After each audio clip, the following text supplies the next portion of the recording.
नमस्कार आदाब दोस्तों तीन बड़ी खबरें इस वीडियो के जरिए से आपके सामने रखने जा रहे हैं। सबसे पहली और बड़ी खबर आ रही दोस्तों, कर्नाटक में उपजे हिजाब विवाद का मुद्दा अब दूसरे मुल्कों में शुरू हो गया है।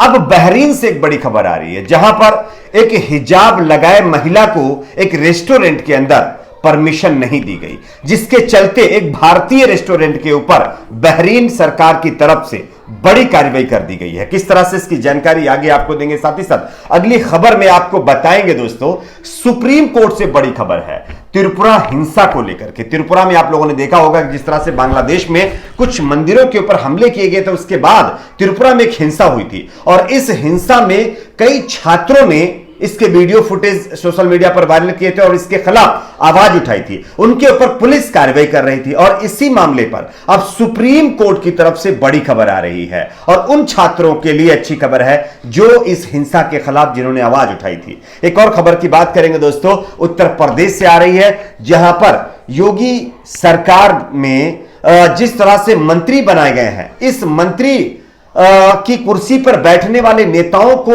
लेकर के एक रिपोर्ट सामने आई है, जिसमें क्रिमिनल और करोड़पति नेताओं का एक ब्यौरा दिया गया है, जो आपके सामने रखेंगे, जिसको देख करके आप भी शॉक्ड हो जाएंगे। किस तरह से यह भी आपको बताएंगे। उससे पहले एक छोटी सी रिक्वेस्ट करेंगे दोस्तों, इस वीडियो को ज्यादा से ज्यादा लाइक करिए, शेयर करिए, ताकि ये खबरें दूसरे लोगों तक भी पहुंचे। बात करेंगे पहली और बड़ी खबर की। वैसे आप सभी जानते होंगे, हमारे देश में खास करके कर्नाटक में हिजाब का जो विवाद है वो लगातार बढ़ता जा रहा था, लेकिन उसके बाद हाईकोर्ट ने फैसला दे दिया और हिजाब पहनना अनिवार्य नहीं किया। और जो छात्राएं मांग कर रही थी कि हिजाब पहन करके उनको क्लासरूम में बैठने दिया जाए, उस पर कर्नाटक हाईकोर्ट ने कहा कि किसी को भी हिजाब पहनकर क्लासरूम में पहनने की यानी कि बैठने की इजाजत नहीं दी जाएगी। खैर, यह मुद्दा हमारे देश में तो चल ही रहा था, लेकिन अब खबर आ रही है कि इस मुद्दे पर बहरीन में भी विवाद खड़ा हो गया है। आपको एक हम खबर दिखाना चाहते हैं, आप देखिए। गल्फ डेली न्यूज की रिपोर्ट के मुताबिक इस्लामिक देश बहरीन के अदलिया में एक भारतीय रेस्टोरेंट को कथित तौर पर हिजाब पहने एक महिला को रेस्टोरेंट में घुसने से रोकने के बाद अधिकारियों ने बंद कर दिया है दोस्तों। रेस्टोरेंट अथॉरिटी ने घटना पर माफी भी मांगी है, जो आपको दिखा भी रहा हूं, आप देख भी सकते हैं ट्वीट के जरिए, लेकिन माफीनामा बहरीन के लोगों के ऊपर असर नहीं करा, बहरीन की सरकार के ऊपर असर नहीं करा। अधिकारियों ने कहा है, यानी जिस रेस्टोरेंट में ये सब कुछ हुआ, वहां के अधिकारियों ने कहा है कि ड्यूटी मैनेजर को निलंबित कर दिया गया है। रिपोर्ट्स के मुताबिक ड्यूटी मैनेजर एक भारतीय है। बहरीन न्यूज आउटलेट्स ने बताया कि यह घटना तब सामने आई जब एक रेस्टोरेंट के कर्मचारी की तरफ से एक महिला को हिजाब के कारण रोके जाने का वीडियो सोशल मीडिया पर वायरल हो गया। बहरीन पर्यटन और प्रदर्शनी प्राधिकरण ने एक जांच शुरू की है और सभी पर्यटन आउटलेट्स को राज्य के कानूनों का उल्लंघन करने वाले किसी भी नीति से बचने के लिए कहा है। एक स्थानीय मीडिया के हवाले से अधिकारियों ने कहा है कि हम उन सभी कामों को खारिज करते हैं जो लोगों के साथ भेदभाव करते हैं, विशेष रूप से उनकी राष्ट्रीय पहचान को लेकर के।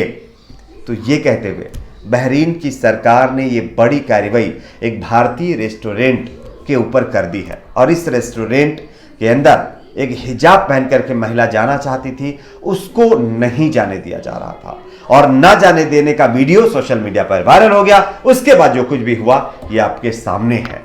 खैर, आपकी अपनी इस पर क्या राय नीचे कमेंट बॉक्स में जरूर बताइए। एक और खबर की बात करते हैं दोस्तों। अगली बड़ी खबर आ रही सुप्रीम कोर्ट से, जो है त्रिपुरा हिंसा को लेकर के। त्रिपुरा में एक हिंसा हुई थी दोस्तों, आप लोगों को पता होगा, जब बांग्लादेश में मंदिरों के अंदर तोड़फोड़ की गई थी और हिंदू समाज के लोगों को परेशान किया गया था, उसके ही खिलाफ हमारे देश त्रिपुरा में भी हिंसा हुई थी और इस हिंसा में कई मुस्लिम घरों को जला दिया गया था और कई मस्जिदों में तोड़फोड़ भी की गई थी। और इसी के खिलाफ कुछ छात्रों ने सोशल मीडिया पर जो है सवाल खड़े किए थे और कुछ तस्वीरें पोस्ट की थी, जिस पर त्रिपुरा की जो पुलिस है उन्होंने उन छात्राओं के ऊपर कार्रवाई की थी। लेकिन अब सुप्रीम कोर्ट से उन छात्रों को बड़ी राहत मिल गई है। आप इस खबर को देखिए।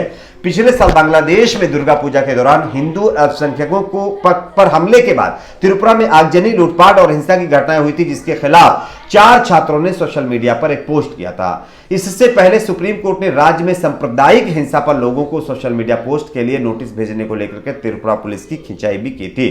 लेकिन अब फाइनली खबर आ रही है कि इस मामले पर सुनवाई करते हुए त्रिपुरा हिंसा के खिलाफ आवाज उठाने वाले छात्रों के खिलाफ कार्रवाई से पुलिस को सुप्रीम कोर्ट ने रोक दिया है।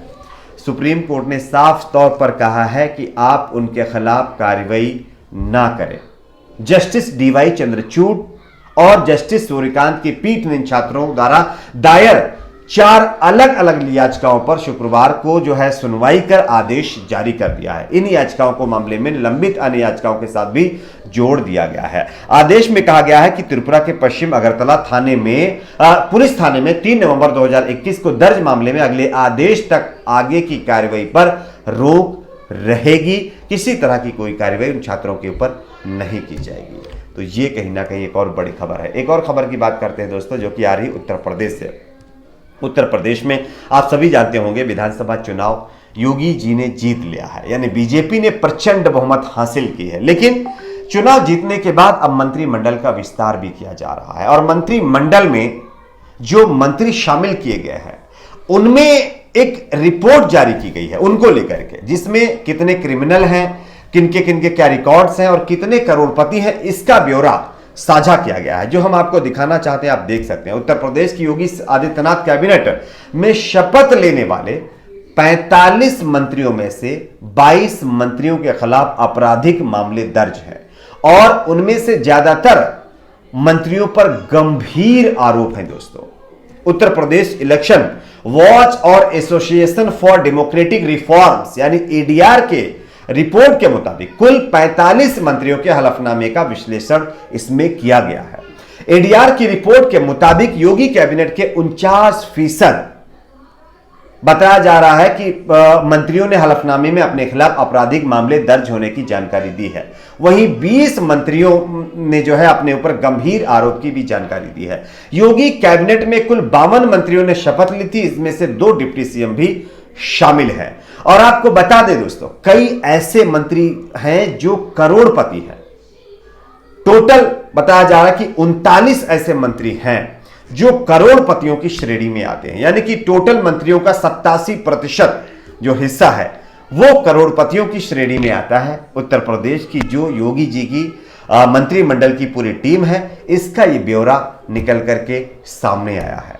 अब इस ब्यौरे से ही आप समझ सकते हैं कि मंत्री बनने के लिए आपको क्या क्या करना पड़ेगा और किस तरह के लोगों को मंत्री बनाया जा रहा है। योगी 2.0 में 49% मंत्रियों पर क्रिमिनल केस, तो 87% मंत्री जो है वो करोड़पति हैं।